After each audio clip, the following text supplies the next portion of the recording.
na gusto daw i-surprise si boss. Okay? Nasaan na? Nasaan na?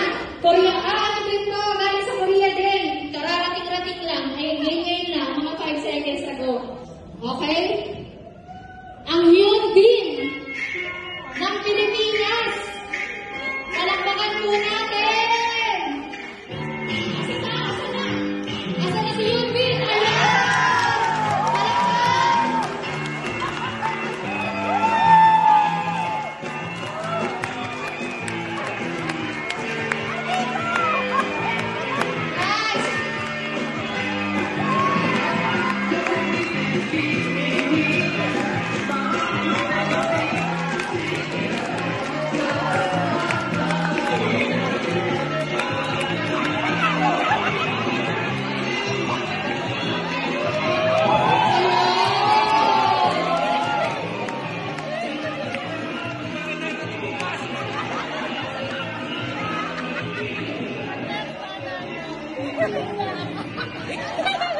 Okay, mga natin ang Hyundai ng Pilipinas.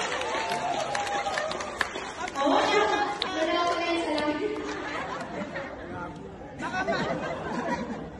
Ano ang sasabi?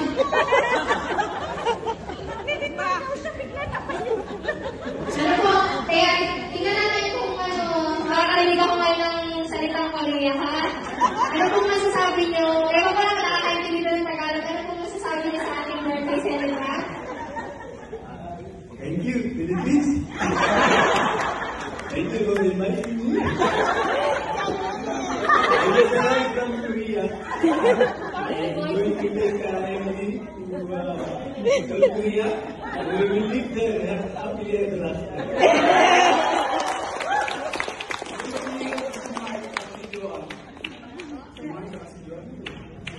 Itago niyo yung retirement board kasi buwan mag-final kayo. Buwan na hindi ka na. Ito na, uso na naman ng uso. Thank you po. Salamat po. Okay, so ngayon po, hinggan na natin na message si Boss M. Opo, ngayon po.